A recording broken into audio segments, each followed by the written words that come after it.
បើគេដូចធនាគារវាគ្មានអីក្រៅពីយកលុយសងធនាគារនោះវាមិនពិបាកចម្លើយហ្នឹងហើយប៉ុន្តែទៅយកអីសងធនាគារមានតែលក់ទ្រព្យទេយើងកុំអាងលក់ទ្រព្យគឺអាងលក់ដែលលក់ស្រាតើការដែលទៅជ័យរួយធនាគារបន្ថែមឬក៏នេះជាបញ្ហាដែលគាត់អាចដោះស្រាយបានដែរឬទេឬក៏លោកបណ្ឌិតលោកមានវិធីអីផ្សេងហើយក្រៅពីការជួបឧបសគ្គហើយតើលុយមកប្រគ្រប់ហើយក្រៅពីការជ័យគេថែចង់និយាយថាក្រៅពីការជ័យគេតើមានវិធីណាដែលយើងអាចជួយដោះស្រាយនៅបញ្ហារបស់គាត់នៅទីជួបនេះបាទអរគុណច្រើនខ្ញុំលោកប្អូនពីរួមដែរអនុញ្ញាតពីរួមអង្គការហុតជាមកចូលរួមសិតតែអ្នកដែលរស់ស៊ីធំដែរហ្នឹងហើយខ្ញុំមិននឹងឆ្លើយទៅសំណួរថាបើយើងបញ្ហាដែលមិនថតតែយើងដោះយ៉ាងម៉េចណាហើយខ្ញុំអាច respect ទៅសំណួរមុនបន្តិចតែយើងគួរត្រៀមលក្ខណៈទុកពីមុនយ៉ាងម៉េចដើម្បីត្រៀមបន្តឲ្យក្រុមហ៊ុននឹងមាននិរន្តរភាពបែរថាយើងមុននឹងធ្វើយើងត្រៀមឲ្យខ្លះជាមុនចា៎អញ្ចឹងស្រាប់រួមគ្នាណាហើយយើងខ្ញុំចង់ស្ដាប់ហើយយើងធ្វើការបន្តជាមួយគ្នាសំណួរ2ខ្ញុំទុកឆ្លើយទាំងក្រោយសិនប៉ុន្តែខ្ញុំឆ្លើយសំណួរនេះសិនខ្ញុំមានបទពិសោធន៍ទៅ23ឆ្នាំទីបងកសលដឹងថានៅក្រុមហ៊ុនម៉ូទីយើងធ្វើអាជីវកម្មកសិកម្មរាប់រយលានទាំងការចាំជ្រូកទាំងដូងព្រៃពស៊ូកំពង់ផែជាដើមខ្ញុំរៀនពីនោះមកច្រើនហើយខ្ញុំជាអ្នក academic ខ្ញុំក៏ជាអ្នករៀនសិក្សាស្រាវជ្រាវនិយាយទៅអ្នកដែលជឿនខ្លាំងមកស្រុកខ្មែរឃ្លីបរត់រួយបងអូនពេលនោះក៏ខ្ញុំប្រាប់អីប្រាប់ហើយបងអូនក៏សំប្រាប់ទាំងរងហើយនិយាយទៅប្រាប់និយាយទៅយើងមានឱកាសម៉ោងនេះគឺយើងចង់ធ្វើការផ្សព្វផ្សាយតាមទិដ្ឋាខេត្តអញ្ចឹងបានបងអូនទុកជានៅទីនេះសមាជិកតាក់ទងគាត់ពេលយើងចប់សិក្ខាសាលានេះតើយើងធ្វើអីរួមគ្នាកើតសឹងតែមានអេរយាប័តការគិតហ្នឹងសឹងតែស្រឡាញ់ក្រុមហ៊ុនជាងគ្រួសារអ្នកខ្លះទីនិយាយឲ្យទៅចោលគ្រួសារមិនមែនទេយកទៅត្រូលធំងាប់បាត់ទៀតនឹងកំពុងតែបញ្ហាបងព្រោះដោយសារអ្នកខ្លះយើងចង់រកទទួលទានយើងនៅតវល់មួយគ្រួសារនេះទៅមួយរួចទេព្រោះដឹងអីគ្រប់គ្រងគ្រួសារមិនឬបានអ្នកតែប្រពន្ធមួយនឹងកូនពី3នោះយល់ទេបាទប៉ុន្តែបើយើងដាក់ពេលវេលាទៅនឹងធំចប់ក្រុមហ៊ុនថាមើលនិយាយមិនធនធានមនុស្សមកមុខគ្រប់គ្រងធ្វើយុទ្ធសាស្ត្រគ្រប់គ្រងធ្វើទីផ្សារគ្រប់គ្រងហិរញ្ញវត្ថុដោះស្រាយបញ្ហាវាច្រើនមនុស្សវាច្រើនក៏តែគៀនលះបង់សិនបើថានៅវល់តែមកជុំដងទេទៅឆ្ងាយទេនេះរឿងទី1ប៉ុន្តែកុំយកទៅបញ្យល់ខុសយើងនេះហើយកុំបញ្យល់ខុសតិចណាដាក់មកគ្លីបទៅថោទៅអូស៊ីណាកុំគិតគ្រួសារងាប់បាត់ហើយលាលុតទៀតแล้วហ្នឹងកុំអានឹងកុំយកទៅធ្វើអញ្ចឹងអានេះនិយាយអស់ពីពេលđâuតោះតែហ៊ានគិតទៅស្រួលបួសូម្បីតែអ្នកធ្វើបុគ្គលិកគេក៏ដោយបើថានៅតែវល់នឹងធ្វើមើលតែម៉ោង10ម៉ោងជិះផ្ទះទេបងអូនការងារ8ម៉ោងនៅកន្លែងធ្វើការត្រូវយកចិត្តដាក់វាសនាយើងនៅជាមួយគ្នានេះទី2ហ្នឹងខ្ញុំបង្កើតក្រុមហ៊ុនណាខ្ញុំគិតមុនមកនិយាយទៅប៉ះពាល់ទីអង្គុយកុំបង្កើតណាបើវាសនាបុគ្គលិកខ្ញុំរបបដែលខ្ញុំធ្វើណាគាត់មិនរស់ខ្ញុំមិនធ្វើទេរបបហ្នឹងខ្ញុំអត់ធ្វើទេបាទអ្នកខ្លះគឺបង្កើតរបបដែលបុគ្គលិកមកធ្វើការឲ្យយើងដោយសារយើងវាចំណេញតិចនេះនោះក៏វារួមរួចដែរកុំធ្វើរបបណាដែលបុគ្គលិកមករស់នៅជាមួយយើងមិនបានវាគង់តែគេឈប់ទេហើយតែគេឈប់អស់យើងឯណាមានពេលចាំទៅរើសតែមនុស្សក្នុងបុគ្គលិកក្រុមហ៊ុនខ្លះខ្ញុំសួរហើយខ្ញុំសួរលេងតើឯណាឈប់នោះហ្នឹងឯងបាទនិយាយតាមត្រង់ខ្ញុំតាមត្រង់គាត់ថាឈប់ទេខ្ញុំក៏ឃើញខ្ញុំសួរមួយខែដែរខ្ញុំថាយ៉ាងច្រើន3ខែតែខ្ញុំមិននិយាយទេមិនដល់3ខែផងមកសល់មួយថ្ងៃទៅស្ទួតឈប់បាត់ហើយទៅមកមួយខែទេព្រោះស្អីរបបដែលយើងបើកនេះឲ្យគេមកធ្វើការវាមិនរស់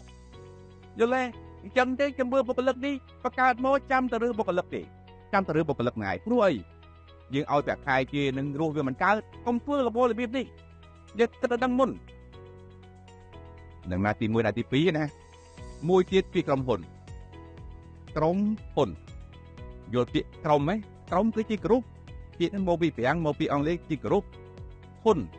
ឲ្យទីចូលគ្នាខ្ញុំឃើញបើក្រុមហ៊ុនឈ្មោះម្នាក់ឯងមានអ្នកជោគជ័យមិនអត់ទេប៉ុន្តែពីក្រុមហ៊ុនណាគឺត្រូវតែមានអ្នកចូលហ៊ុនត្រូវតែមានដៃគូល្អ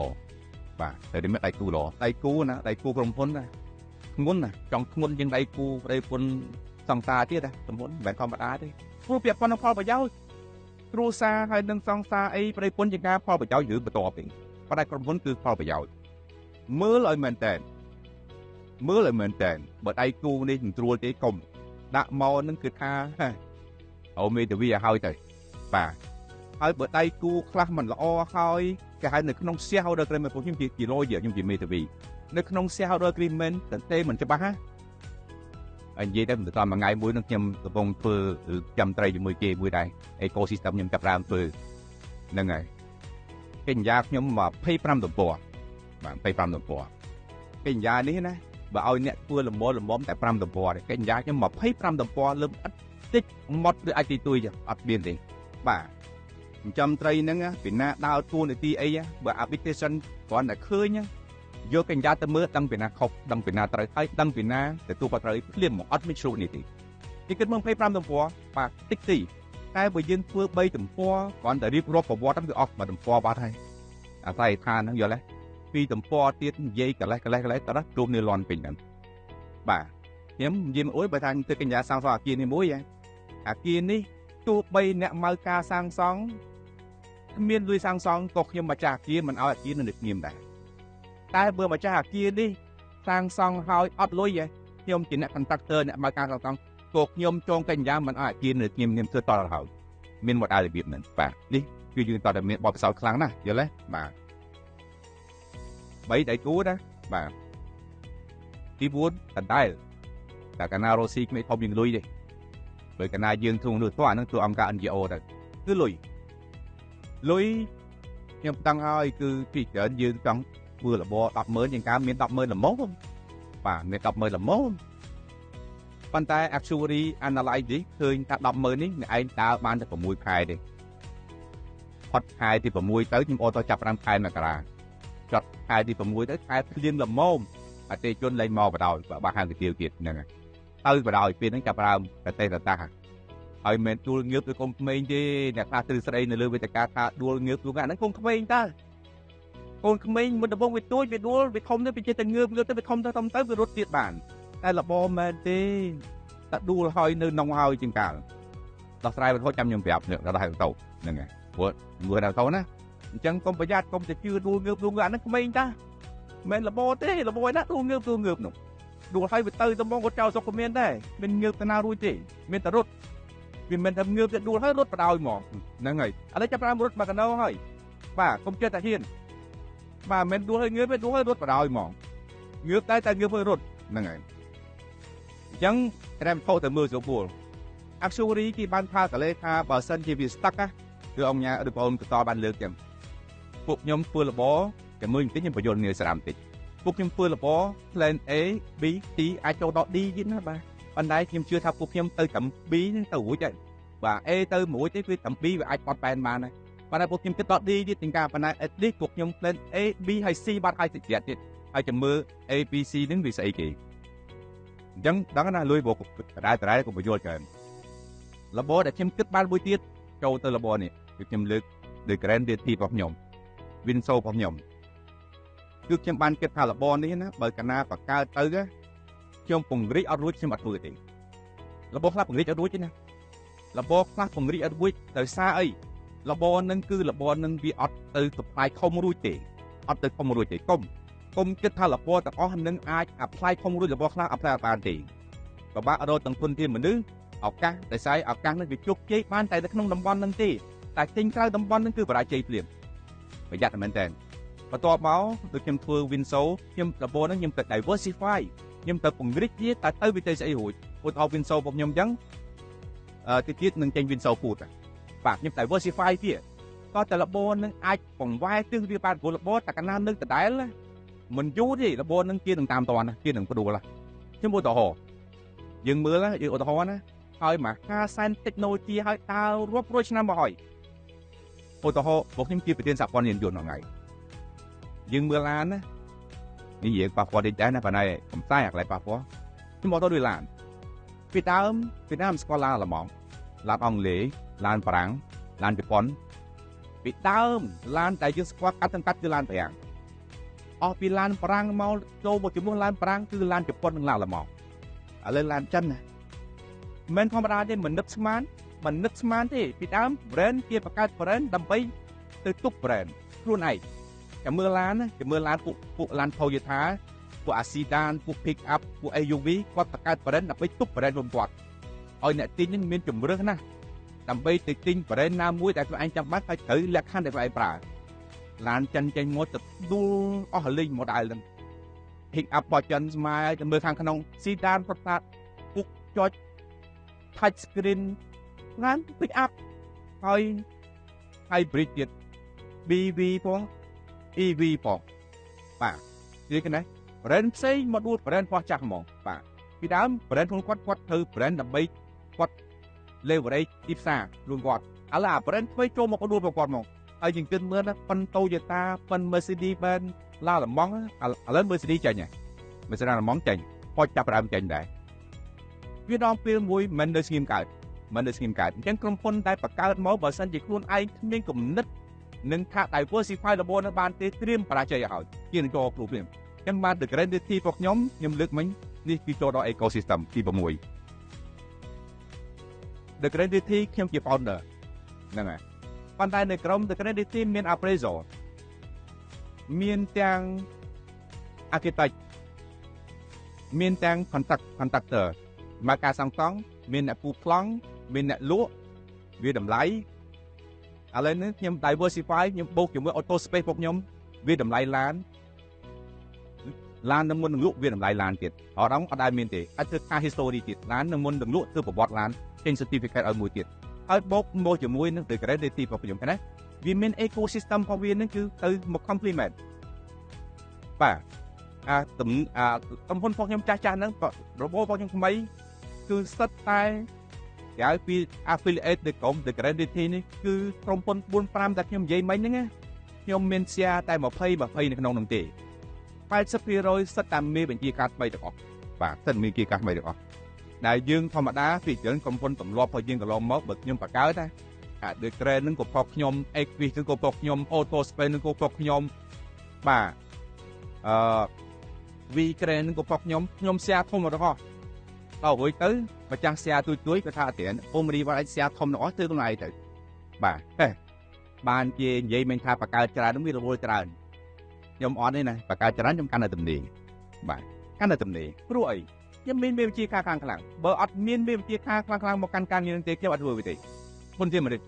បាទមានធនធានមនុស្សមកកាន់ទេគឺមិនធ្វើឲ្យខាតមិនមែនដោយសារតែលពនេះខ្ញុំមើលឃើញឱកាសទេឱកាសយើងមើលឃើញហើយឱកាសនៅពីពីការឲ្យតែនិយាយរបស់គឺមានឱកាសប៉ុន្តែបញ្ហាពីរគឺធនធានមនុស្សហើយនឹងរ៉ៃបតោយល់ទេរឿងពីរនេះមិនធម្មតាទេគ្រប់គ្រងរ៉ៃបតោគ្រប់គ្រងធនធានមនុស្សណាមិនមែនស្រួលទេណាខ្ញុំរកឃើញដល់ប៉ុណ្ណេះទៀតនោះពីដើមថាគ្រប់គ្រងនេះអត់ចេះពិបាកមែនទេឥឡូវនេះខ្ញុំមានបបិសោតរកឃើញដល់តាក់គ្រប់គ្រងដែលចេះកាន់តែពិបាកព្រោះអីអ្នកចេះដឹងហើយយើងដឹងហើយបើយើងបញ្ញាមិនដល់ទីគ្រប់គ្រងបានទេមិនកម្រិត A ទេយើងមិនគ្រប់គ្រងកម្រិត A បានទេទន្ទឹមមនុស្សទៅចាំបបិសោត23ឆ្នាំជួបគ្រប់រឿងទាំងអស់បាទជួបគ្រប់រឿងចូល20ក្រុមហ៊ុនជាង23ឆ្នាំដំបូងមិនចេះដែរហើយស្ដាប់ជារងថ្ងៃទៀតបាទតែពីរងថ្ងៃអត់មានទេពីណាក៏គ្រូខ្ញុំទេបងប្អូនអង្គការទីនេះទាំង3អ្នកទីនេះសិតតែគ្រូខ្ញុំហើយសិតគ្រូព្រោះយើងស្ដាប់គាត់ហ្នឹងគឺគាត់ទុកប្រាប់លោកញ៉ាទៅទៀតខ្ញុំគាត់បងប្អូនទៅទៀតខ្ញុំគាត់ដែរសិតគ្រូតាណាក៏គ្រូខ្ញុំដែរបាទហើយមាត់ខ្ញុំមិនដែរទៅស្ងៀមទេតែគួយតាណាសួរតាហ្នឹងតែទៅស្ងៀមទេធ្វើយកគេធ្វើគ្រូអត់ទេបញ្ហាដែរវត្ថុបើជួបបញ្ហាមិនសួរចឹងណាតែបើជួបបញ្ហារ៉ាញ់តោហ្នឹងយើងគិតតែវាខ្ចីថែមឬក៏ត្រូវតែមិនទេឥឡូវពុំជួបដែរនឹងឯងអីកុំនិយាយណាមកកូវីដនឹងដល់ធានណាវាដល់ធានទៅវាដល់ធានតែរបបរបស់យើងវាមានអីអាដៃគូយើងនេះ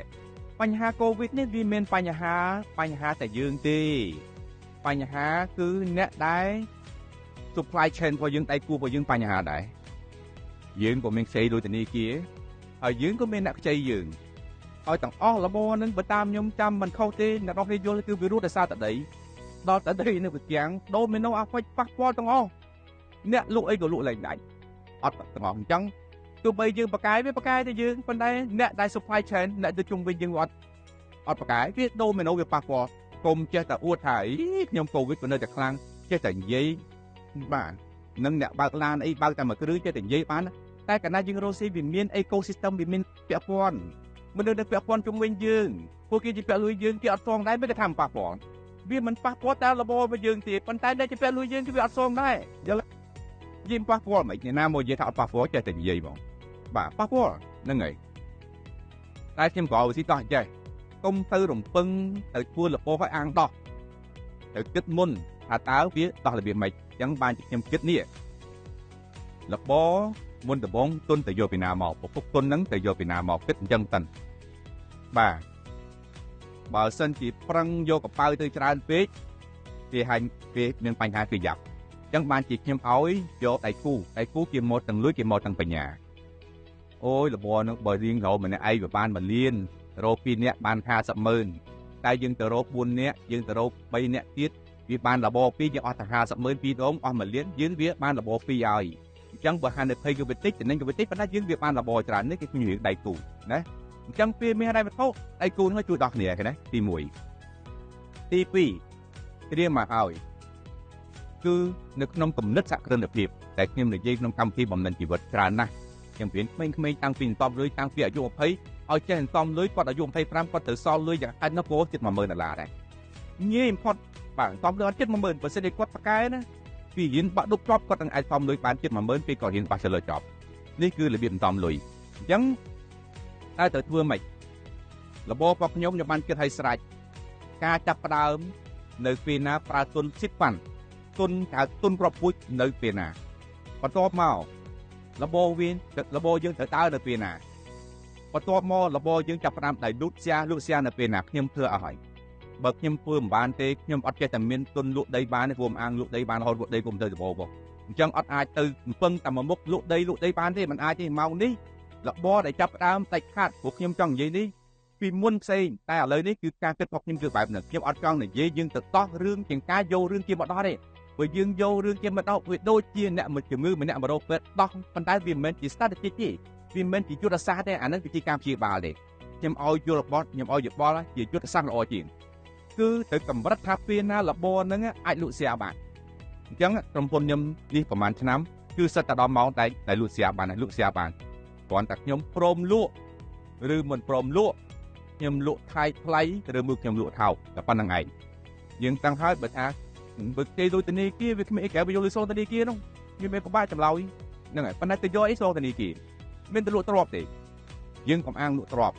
គឺអាងលក់ដែលលក់ស្រាដឹងហើយអូនតតប្រាប់មើលដែរនិយាយទៅអង្គញាលឹមទៀតប្រកាសប៉ុណ្ណានេះកំពូលនេះអូ TPA មកអូស្ត្រាលីមែនទេមិនធម្មតាទេកុំលេងតើផៃណាសួរគាត់យកគាត់ទៅគ្រូខ្ញុំក៏យកគាត់ទៅគ្រូដែរ